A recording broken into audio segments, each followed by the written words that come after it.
Gentlemen, welcome to race 2 for the Golf Radical Cup. I'm joined by Tariq Al-Gamal, a former driver in the championship, and well, you've moved on from the Golf Radical Cup, but we'll get to that later on because right now we're talking Golf Radical Cup. This is race number 2. We've had a really exciting first race already.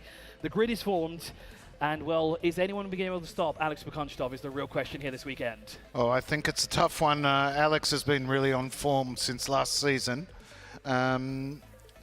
I think Johnny's going to give him a good run for his money, but it's a tough one. Alex has just got that edge in the race pace.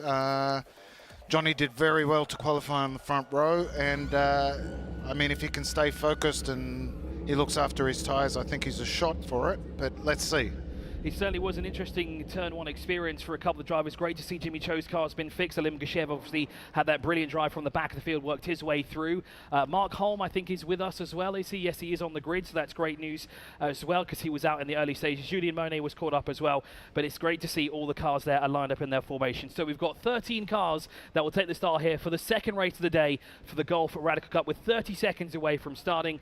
And will Alex Bukunstov be able to sweep the weekend like he did 2 weeks ago at the Aspirina circuit? Well, we're going to have 25 minutes to figure that out. Someone's stalled on the grid. Someone is stalled. I see yellow out there. So who is that? That's further down. Oh, that's on the second row of the grid, is it? Is that Jimmy Cho that's had a problem? It looks like it. Well spotted there, Tariq, as well. I guess that's all the knowledge you have from the Golf Radicals, that you can just tell when the car isn't ticking over correctly at all. Correct. I've had an experience like that where I had to start at the back of the grid. I don't know if they'll delay the start or if they'll go ahead. If they do start the formation lap and everybody passes Jimmy, he'll have to start at the back of the grid. However, if they delay at this point, he'll be able to keep his grid position. So it looks like, well, we've got nothing on the screens just yet. Well, none of the cars have been released, and they haven't got going down towards turn 1 yet. So it might be a delayed start here. No, they're getting going. The green flag is waving. So unfortunately, as Tariq said, if Jimmy does not get going, which all the cars are going past him now, as soon as that last car goes past him, he can no longer take up his position, and he'll have to start behind Yahid Kardem here, and that's really, really unfortunate. That's not something that Jimmy wanted, because he showed some true pace down at the Aspirina circuit. When we spoke to him earlier today, he had one thing on his mind, and that was to win a race here this weekend, and unfortunately, this is not going his way. Now, Tariq, could this be from the incident that happened earlier? Could this be a result of what happened, these gremlins that have just not been found by the team just yet, or is this something different? No, sometimes, unfortunately, with the Radicals, from time to time, they could get hot while they're sitting there on the grid, and they're sometimes a bit difficult to restart. These problems have started to get better, evidently, but unfortunately, he's been a victim of that this time, and if they can get him going, he's going to have to start from the pit lane now. Yeah, so we'll see how that works, and if he can get that car refired, it'd be great to see him on track, but he's got a lot of work cut out for him there if he's going to start all the way back from the grid. Well, let's just hope that he does get the car refired, and not the grid, actually starting from the pit lane, and that does sound like he's got refired. So unfortunately, does that put him a lap down already? Is it already a deficit for him? No, because this lap doesn't count. This is just a formation lap. So once everyone's passed the pit exit, he'll be given a green light from the pit exit, and he'll be able to restart the race from there. He will be right on the back of the pack, so he's got the pace to get up there to the midfield at least, but it's going to be a tough job. Obviously, the further you go up the field, the harder it gets to pass people. Amir Faisalin, we know from last season, was very, very quick. And he's always very difficult to pass. So let's see how he goes. Certainly, and you can see that gap there on that second row, because of course no one is allowed to fill that position in, but this gives Amir Faisalin the perfect chance to start here. He can really start moving as soon as those lights go out, and he can be right on the tail end of Alex Bukunstov as they work their way through that first corner. Let's hope we get through the first corner incident-free, because of course earlier today it didn't go that way at all. So it's a nice clean field, they're nice and tidy, they're in a nice order as well, and let's see them work their way through. Is there another gap there further down? No, that's just Yahid Kardem has no one on his left-hand side, does he? Well, we're now under the starters' orders. The lights are on. As soon as the lights go out, which they do right now, we are racing officially here for the second time, and it's a good start from everyone there. We're going to try and go 3 wide as we work our way down towards the first corner. A great start from Alex Bukunstov. But look at Amir Faisalin. I thought he would have gone to the right of the track. He's gone to the far left by the looks of it, and Johnny Kazuma is blocking each and every angle, and that's cost him to lose time to Alex Bukunstov. But a great start there from Amir Faisalin, slots into third position. Now, who's that that it's in fourth at the moment, because that is not where they were starting at all. Usman Magal did not get the start that we would expect him to have. He's been very quick indeed as he actually runs a bit wide there through turn 3, and he's off into the marbles, picks up some dirt on the tyres as well. It's not going to be good for grip as he works his way through now. Now that is Alim Gashev on the inside. We'll keep an eye out for him because he was very quick, even though he was caught up in that early turn 1 incident in the first race, but he was very quick to carve his way through the field. Yep, and looks like fairly clean. I'm just looking for Jimmy Chu. There he is, right at the back, and he's already making up ground on the back of the field. He would have been probably 10 seconds down, so he's right up with the field now. And a bit of a gap from second to third here, so Johnny's sort of dropping back a little bit on the pace. Maybe he hasn't got his tyres fully up to pressure yet. Well, it's a good start, as you said, from Jimmy Chu. Despite starting from the pit lane, he had those issues on the grid. The car just wouldn't fire up for him, and unfortunately all the cars passed him. We didn't delay the restart, so he started from the pit lane, and it's a great drive already from him so far. Let's see what he can do in the rest of the race here. Amir Faison already up in a second place. He's found a way past Johnny Kazoum. Now he has one focus on his mind, Bukunstov, who is out in front of him. The gap is 1.5 seconds separating these two at the moment. Bukunstov is racing away from the rest of the field as Johnny Kazoum tucks in behind for the time being. Now that is Mark Holm. Now Mark Holm is in a different car, so that's why I couldn't figure out who exactly that was. The 52 has got a different car completely, and I assume that's from the damage that took place earlier today. Yeah, for sure.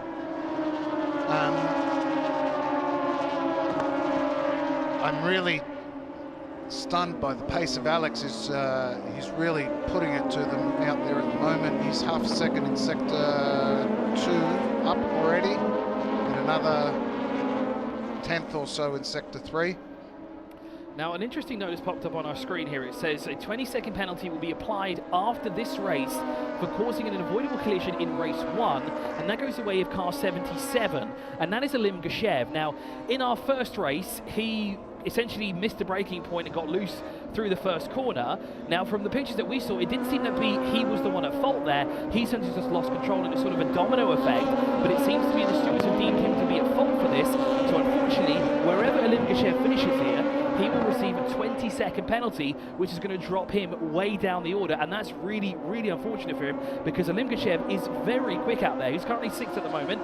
He is shown as 5/10 of a second behind Usman Magal, this man right here, who is currently circulating in second. Now, Tarek, I do want to ask you something. I noticed this in the first race. Most of the cars here are on the right-hand side. That's because, of course, Radical is a UK-based company, so a lot of the cars are fitted to be right-hand drive. But Usman is sitting in the center of the car. Now, is that an advantage for the drivers there to sit in a centralized location rather than, say, the right or the left-hand side? Personally, I think not, with my knowledge of the Radicals, because you've got the differential on the left-hand side. So from a weight balance perspective, the actual benefit is to be a right-hand drive, in my opinion. Just a lot better for weight balance. The differential, the majority of the weight of that is to the left side of the car, so I'd always go a right-hand drive where possible for these cars. Because the majority of the field is actually right-hand drive here. There are very few that are left, and obviously Usman Magal is the one car that for some reason sits right in the middle for that. So I can imagine his seating position is somewhat compromised because he's got a lot more around him, and he's a bit tighter in that cockpit at the moment, but still circulating in 4th position at the moment, ahead of Mark Holm and just behind Johnny Kazoum. What can he do in this race here? He was on the podium once already today.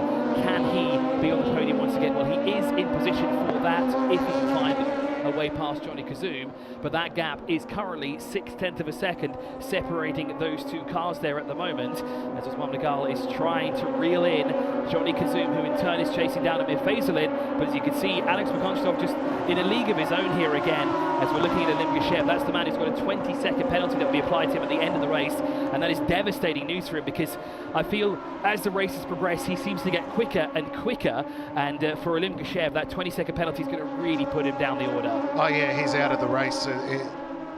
Realistically, and especially if you have a safety car, he's going to finish nowhere here. So it's just got to be pretty much a test session for him. But tomorrow's a new day, so you start again. Of course, because tomorrow we have the 45-minute endurance round. That will be 45 minutes in length with one mandatory pit stop there. That really changes things up because there's another strategy that has to be applied to it. You've got one for the sprint and then you've got one for the enduro race. And of course, the teams have to think a little bit differently during that time as well. Here's Amir Faislin. He's currently running in second overall. A little bit behind Alex McCunstoff. The gap is 3.5 seconds. But in that third sector last time around, Amir Faislin was the quickest through that sector. So he is gaining a bit of time, but unfortunately just not enough time to catch McCunstoff. He's just that much quicker. Now, the other thing, Tarek, I want to ask you is the difference between a lot of these cars. They are similar, they are more or less identical. There are a few older spec cars in the field. The newest one is the XX, correct? It's the XXR. So there's a handful of them. Johnny Kazoom's got one of them because that's the new car that he started with. Alim Gashev's got the new XXR, as does Zig Furmeister. We've got Paul Huskinson and Perkelis David all racing that car. Now, what's the biggest jump from the XXR from the XX? Because of course McCunstoff's in that older spec car technically. Yeah, but look, one of the beauties of Radical is they're all pretty much competitive. They've all been evolutions of each other. It's not revolution, so it's very small changes. However, the feedback I've been getting from the drivers is the XXR is a lot better under brakes, so that's the main difference in that, and a little bit more aero. However, what's evening out the field here is everybody is now on a new tyre with the Pirelli, and nobody quite understands that tyre just yet. So whatever advantage is being gained by that new car, it's sort of eliminated itself because everybody's trying to learn the tyres. And they are quite different to the Hankook from what I understand. They're a softer tyre. They're pretty good laterally, but as a steer tyre, they're not as good. So let's see. It'll be interesting to see because Alex McCunstoff is in that older spec, but he's still able to surpass the rest of the field, and we've got an XXR that's currently in third with Johnny Kazoom currently behind the wheel. Now, he's no slouch behind the wheel, that's for sure. He's still circulating third. He's maintaining that position and the speed as well. He is dropping back, but he's in a good battle here with Usman Magal, who has already been on the podium once today. So has Johnny Kazoom, but both of them want to increase the amount of trophies that they're going to walk away with today. And of course, both of them, they want to be on the top step of the podium. So first they've got to maybe work together here, but of course they don't want to do that at the same time because they both need to find a way past Amir Faislin before they can do that even, and then try and get Alex McCunstoff, which is going to be an even tougher ask here. Now, down we go. There's Alim Gashev. He's tucked in behind Mark Holm in the new car that he's using, the 52 car. Now, Tarek, I've also noticed there's an RSX in the field. Now, that is Julien Monet's, that's the Leighton House car. How much of a difference between the XX and the XXR is that car to the to those? Honestly, it's not a huge difference. Like I said before, it was just more evolution rather than revolution. It's little bits of downforce, so depending on the configuration of the circuit, that also makes a difference. Dubai Autodrome being such a technical circuit with elevation changes, etc., you'd find the downforce really helps on the shorter configuration tracks. So if you're using, the bigger advantage is on the national circuit or the club circuit, but when you get to Grand Prix and stuff like that, it doesn't make a huge difference because essentially it's the same car. Fair enough. Tarek, I really appreciate your insights here. Of course, you raced with the series for a number of years. You've raced with a lot of these guys as well. I think you, from what I remember, one of the oldest serving drivers, a seasoned veteran in the championship. You raced against guys like Amir Faislin. What is it like now to be outside of the car and watching them do this while you're not behind the wheel? Well, I've got to be honest, it's not, I'd rather be in the car than out of the car, but unfortunate incidents led to the end of that. However, look, it's always been odd for me because I moved from being a driver / coach to just being a coach, and now I've moved to a completely different role, heading up the commercial department here at Dubai Autodrome. So my main focus now is to make this facility the most successful facility in the Middle East. And I'm trying everything possible to grow this and grow motorsport and grow all of our events. We've got a fantastic base to start from, and we're going to improve it for all the teams, all our corporate customers. We want to make this the go-to facility across the Middle East. Well, every year it seems to get bigger and better here at the Dubai Autodrome. I know there's plenty of stuff that you've changed over the season, the summer season that is. We've got more grass over there on the left-hand side where the bowl complex is. It's a great place to watch racing. You know, it's a family-friendly atmosphere down there. You can really just hang out and chill and watch it. And of course, you guys are upgrading the facilities every time we come here, and it's just fantastic to see what you guys are doing here year in and year out. Yeah, thanks very much. we really are trying to improve the experience for everyone. I mean, one of the major challenges we face is we're owned by a private company, so we're not in the privileged position of most of the circuits in the region that are government owned, and therefore budget doesn't come into it as much. So we have to work with what we've got and improve step by step, year on year. And our clear focus and clear goal is to improve all the facilities here, improve the level of everything that competes here as well, and try and make it an amazing experience for our tenants, our customers, and the corporates, and try and expand the sport in general across the region. Now it looks to me there's a bit of a train building up here from Johnny Kazum. He seems to be the cork in the bottle at the moment. He seems to be slowing down Usman Magal, Mark Holm and Alim Gashev at the moment, because those three aren't able to kind of get past him, and this is allowing both Amir Faison and Alex Bukunstov to sort of escape up the road. Now the gap between them is 2.3 seconds from Kazum to Faisalin, and a further 6.1 seconds up the road to Bukunstov. I know Bukunstov's a bit further up the road, but you can see that the traffic is starting to build up behind Johnny Kazum at the moment, and I wonder when Usman Magal is going to pick his moment to, well, take that position away, because we used to see Usman Magal fly down the first corner, take the position away, and then just off he goes. But in this race, in the second race today, he hasn't been able to do what we used to see him doing so far this weekend, and what we saw him do at Yas Marina, because he was right down the inside of turn one on the opening round, took the lead away from Alex Bukunstov in the first corner, but unfortunately the safety car came out. This morning he did the same thing. He moved right up the order. I think he went from 5th on the grid to 2nd. We saw him in front of Alex Bukunstov during the safety car period, gave that position back, but it seems to be when it comes to cars in front of him, he doesn't quite get moving as fast as we're used to seeing him do that. Usman's a very, very good driver, but Johnny's doing exactly what he needs to do. Where he needs to defend, he defends, and where he doesn't need to defend, he's not. Because obviously, if you get into defensive positions, you slow yourself down and the rest of the pack. So Johnny's managing his pace at the moment as best he can. I don't know if it's a tyre condition issue or what the issue is for his pace differential between Alex and Amir. But look, Johnny's just got to be mindful of his own race, stick to his line. If Usman gets close enough to put on a pass, which he's not at the moment, but if he gets close enough, then he needs to defend. But at this stage, what Johnny's doing is spot on for what he needs to achieve. And of course, while we've been discussing all of this action that's happening on track at the moment, this battle for 3rd place, Jimmy Cho is now up into 7th after starting from the pit lane. His 87 has worked his way up the order, which is a fantastic drive from him. He's 4.4 seconds adrift at the moment from Alim Gashev, and soon enough, he's going to be on the back of this battle here, and he's going to be trying to work his way through. Now, preliminary, he actually is one position further up the road, because Alim Gashev's penalty at the end of the race that will be applied for 20 seconds due to the incident that happened in race 1 will bring Jimmy up a position. But of course, he wants to work his way up by himself. He doesn't want to hand it to him. He wants to take the position on track away from those that are in front of him here. Yeah, but the key for Jimmy here is he can't let Alim hold him up too much, because that position technically doesn't count. So he needs to get up to the back of Usman at least, and try and earn those positions on his own. He's got the pace, but unfortunately time's not on his side. 13.5 minutes to go, I think, or 12.5 minutes. So he doesn't have a lot of time. That's one of the challenges with the sprint race format. If something goes wrong, it's a big penalty to pay. And that's where it's beneficial to maybe have an issue in the endurance round, because you've got 45 minutes there to race, so you've got a bit more time to play around with. You know, you've got a longer period where a safety car can happen. You've got the pit stops as well that take to effect of timing and everything like this. But back to the action on track. I've got to say as well, Mark Holm, new to the championship this season, he's been impressive so far at the box as well. He's 5th overall at the moment in that 52. Okay, due to the contact in race number 1, he was out, and now his car has been changed to this now red and white car.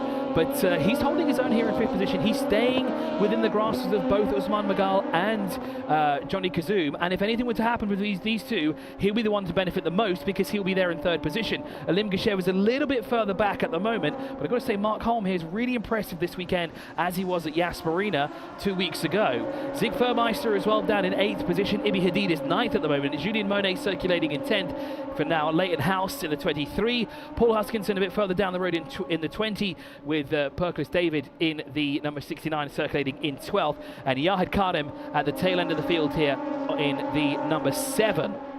Well, to be honest with you, from my perspective, I think Mark Holm and Ibi Hadid are doing a great job, given that it's their first season.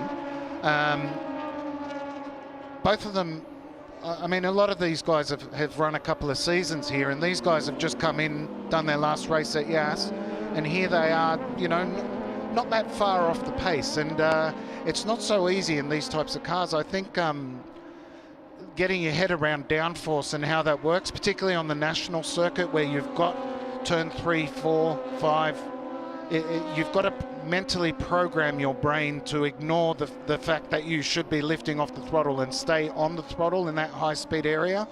And to achieve that as a newcomer is pretty impressive. Yeah, it is great to see new faces in the championship. We've got returning faces as well. We have some seasoned veterans, Johnny Kazoum, Amir Faisalin, Usman Magal, Alex Bukunstov now is in his 3rd year in the championship. Won it in his 2nd year, now is defending champion. Points leader as well, and he's bagging more points today as well. Already won this morning's race, and is looking on par here for a 2nd race victory. The margin of victory so far, 9.3 seconds to the good, with less than 9 minutes left on the clock. There is Amir Faisalin. He's not been able to escape the clutches of Johnny Kazoum and Usman Magal just yet. These two just need to work together a bit more, and they can probably get closer to the back bumper of Amir Faisalin. At the same time, Faisalin is losing time to Alex Bukunstov. They kind of evenly matched through the 3rd sector, but it's sector 2 where they're losing the most amount of time to our race leader here around the Dubai Auto Track. This, of course, is race 2 of 3 of the Gulf Radical Cup. We've got another race tomorrow, which is the 45-minute endurance, which will be, again, a 45-minute race with a mandatory pit stop in between the race, where the drivers have to come in and do a 45-second penalty pit stop. That is mandatory. Penalties, no, those don't have to be applied, although someone does have a penalty at the moment in this race. Actually, there will be penalties based on the, well, it's not really a penalty, it's a sort of success penalty from the last enduro round. So whoever got the podium positions in those will be faced with 5, 10, 15-second penalties for their pit stop, and that's really just to give everyone a shot at competition, so you don't have dominant performances. I think it's a great system. I mean, I used to be a victim of those penalties back in the day, but it used to make fighting back through the field a lot of fun. So I think it works out for everyone. And it's sort of it's a 15-second for the victory, 10 for second, third you get 5 seconds, and that's on top of your mandatory 45 seconds that you have to be stationary for. Now the interesting thing is, you have to be stationary for that full 45 seconds tomorrow, don't you? You cannot, that's not when you come in the pit lane and when you're leaving. It's as soon as you stop in the pit box, the timer comes on, you've got to wait 45 seconds, and then you're allowed to go. That's correct, and you rely heavily on your team there, because obviously if you're released early, there's people watching and timing as well, so you can't just jump the gun early and go early, and if you're late, you lose a lot of time on track, and a second that you lose in the pits is very, very hard to make up on the track. And that 15-second is on top of that 45. So Alex Bukunstov was the race winner in the endurance round last week. Yeah, so tomorrow he's going to have to sit stationary for 60 seconds. Now, it doesn't seem like a long time. 1 minute doesn't seem like a long time at all. But when you sat stationary in a race like this, it feels like an eternity, and we're looking now at Alim Geshev, who is now behind Jimmy Cho. A fantastic drive from Jimmy after the drama on the formation lap, where the car, before the formation lap even begun, the car just wouldn't start. He started from the pit lane, he started at the back of the grid, and he is now in the top 6. He's found a way past Alim Geshev, and he's now, 2.4 seconds from Mark Holm at the moment. So he has enough time left on the clock. He's got 6 minutes. I think a podium finishing position is out of the question, but a top 5 finish is certainly on the cards here for Jimmy. 100%, great drive, great fight back from the field. But that's one of the keys to motorsport. Drivers and teams understand very well that, you never give up, you just push on and push on, you never know what can happen. And that's exactly what Jimmy has done. He's just continued to push right from the get-go. He's pushed, even though he had that sort of 10-second gap between himself and Yahad Khanem at the very beginning. He has pushed his way through the field, and he's done it relatively quietly as well. We haven't seen the moves that he's been making. We're looking at him now and watch what he does next, because of course his next target is Mark Holm, and there he is, just a corner in front of him. It is 2.1 seconds separating the two of them. Mark Holm is actually 2.1 seconds behind Usman Magal. The gap between Holm and Cho is only 1.7 seconds separating the two of them here. And with 5 minutes left on the clock, I think Jimmy Cho has got a chance here to be inside the top 5. There'll be a great recovery drive from him as well to work his way up the order like that. Absolutely. I think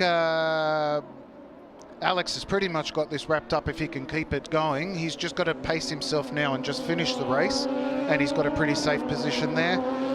In terms of position 2, 3, 4, they need to keep pressing on and just not give up and try and force another driver into a mistake. You can see Johnny's under pressure here from Usman. So Usman's been applying the pressure onto Johnny, and Johnny's held it off for the whole race pretty much. And here comes Jimmy Cho on the back of Mark Holm as well, as they work their way through turn 16. It looks like Usman trying to look on the inside of Johnny Kazum, but I don't think close enough to make a move unless he's very late on the brakes here through turn 1. And of course, we see what happens when that happens earlier today. So let's hope that doesn't happen again. It doesn't. So I think he's going to think better about it. I think when that last lap board comes out, that's when it's going to start to happen. That's when things are going to start to move significantly.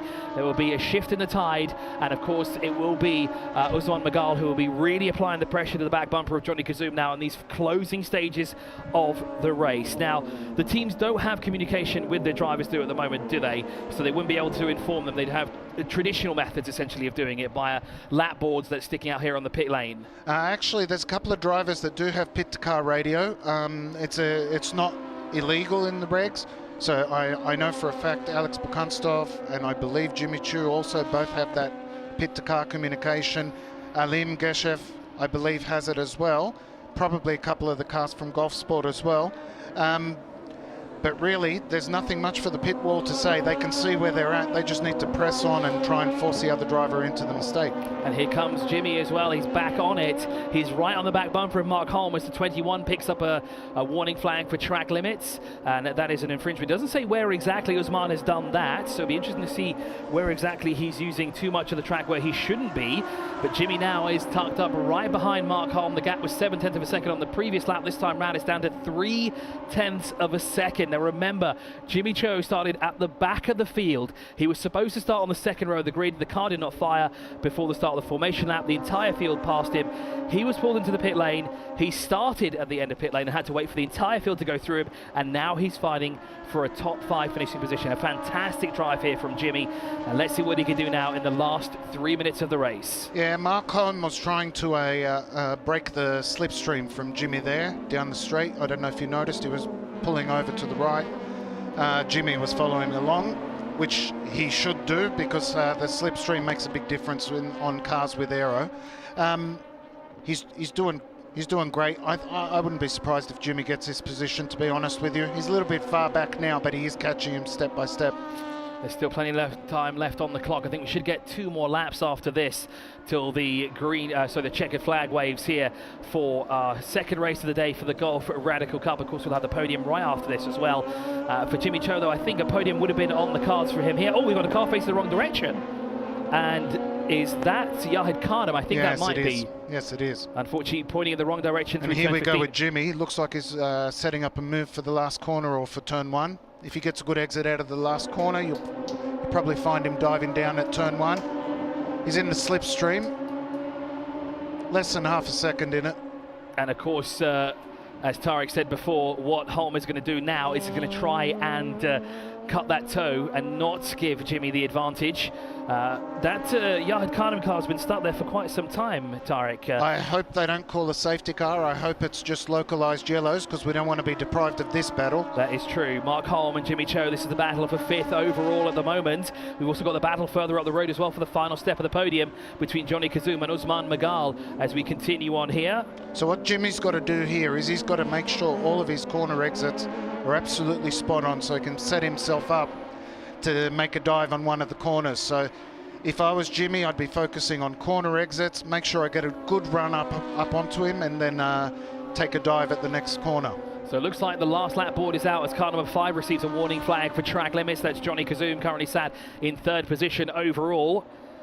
And that's not what he needs right now. He needs to make sure that he does these next 2 laps as clean as possible. Do not want a penalty. You don't want to compromise your 3rd place finish here. It will be another trip to the podium, but unfortunately, with more infringements, he could be sent down the order, and that'll give Usman Magal that third position as well. So you can just see in the background, Holm is still ahead of Jimmy Cho.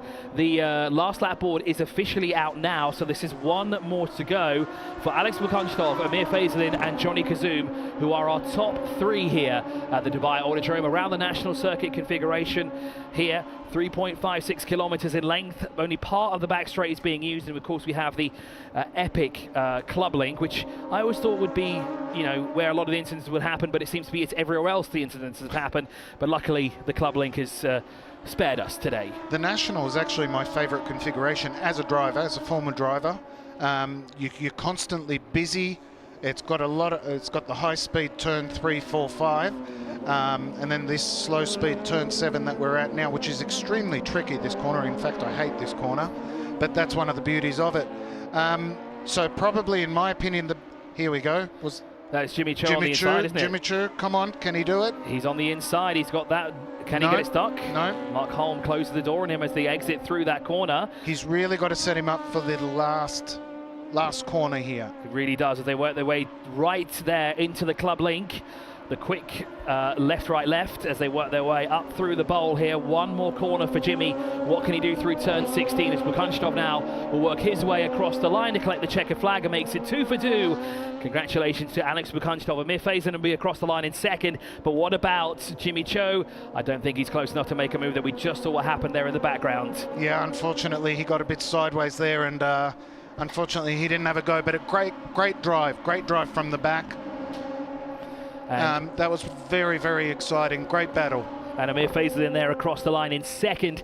And Johnny Kazoum fended off Usman Magal all the way to the end. There a great battle between those two as well to take third overall. Tariq, thank you so much for joining me for this epic race too here. It was a great drive from Jimmy. Thank you so much for your insights as well as a former driver.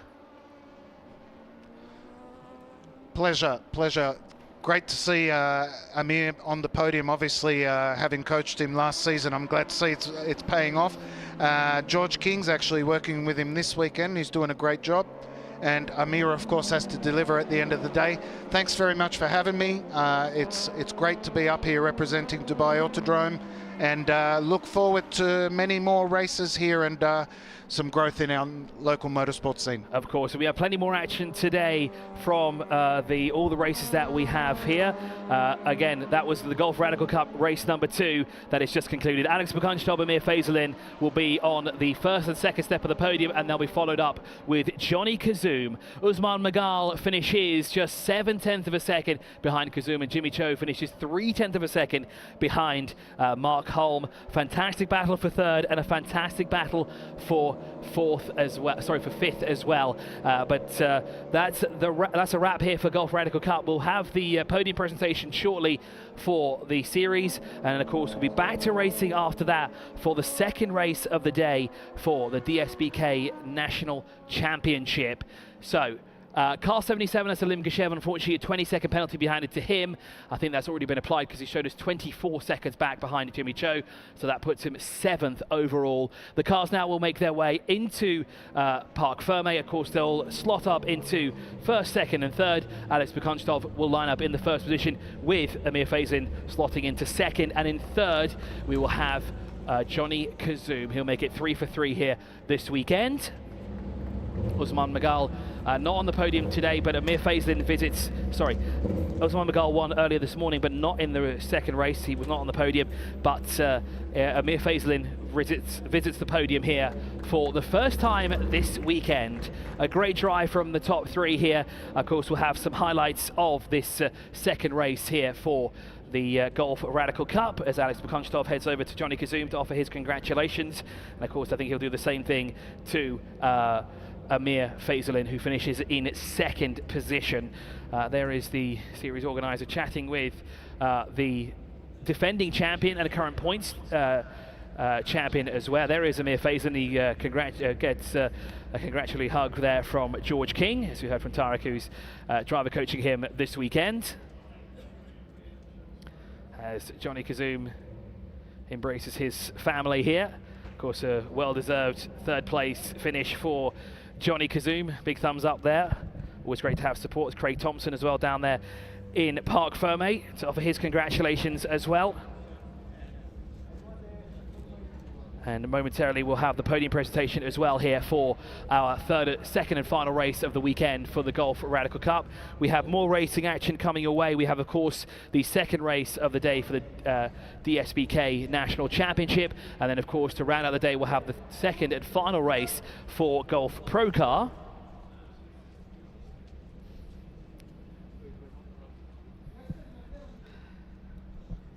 And what a race it was. If only Jimmy Cho started exactly where he should have on the second row of the grid, what could have happened there. An amazing drive for him as well, having started in the pit lane after not getting his car started for the formation lap, was passed by the field, car was pushed behind the barrier onto pit lane and then pushed all the way to the end of pit lane as well. Well, they managed actually to get the car refired before they did that actually, so at least he got to drive all the way down there. And what a magnificent drive from Jimmy though, to put it sixth at the end there after almost a 10-second gap at the start essentially between himself and Yahed Kardem. And there is Amir Faisal, we saw him congratulating Johnny Kazoum not too long ago. And there is Fred Jacobs talking to Alex Bukunchtov before they head up here to the podium presentation area. As we said, we'll have all three of them up here where they will be handed their trophies for their efforts in our second race of the day for the Golf Radical Cup. And they'll make their way towards our position. And of course, before we do that, we will have a highlights reel that we'll get to see shortly of all the epic moments that we had in this race. As Parc Fermé in full operation mode at the moment, because this is all where everything starts to happen. Mandatory checks before the results can be finalized. And of course the top three are the first to go in there as well.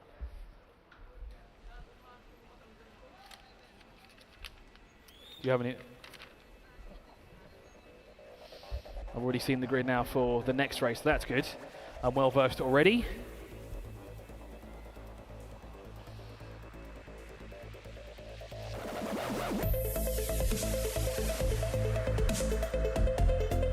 So here are the highlights for the second race of the Golf Radical Cup.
Let's now move on to the podium presentation for our second race of the day for the Golf Radical Cup. And as always, let's bring them out in reverse order. Ladies and gentlemen, in third place, please welcome Johnny Kazoom.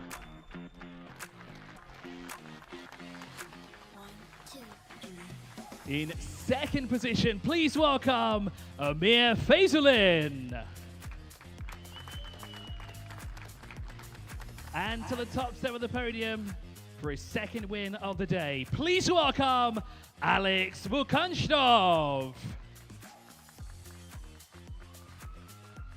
And now to help us present the trophies, we have our excellent team of marshals here that will assist us. But first, let's invite Farhad to help us present the third place trophy to Johnny Kazoom.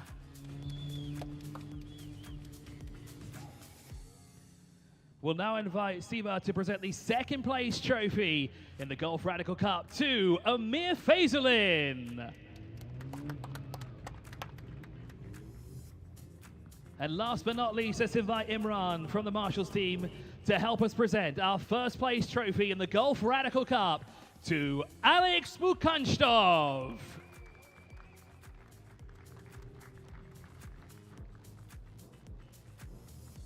As they'll take the group photo now, that wraps up the podium presentation here for the Golf Radical Cup.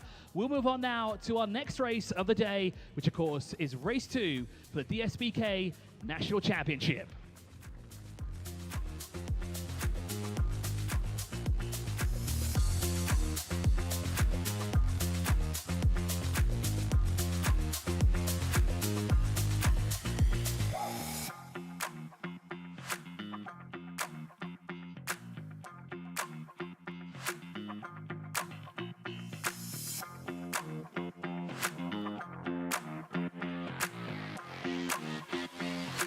One, two, three.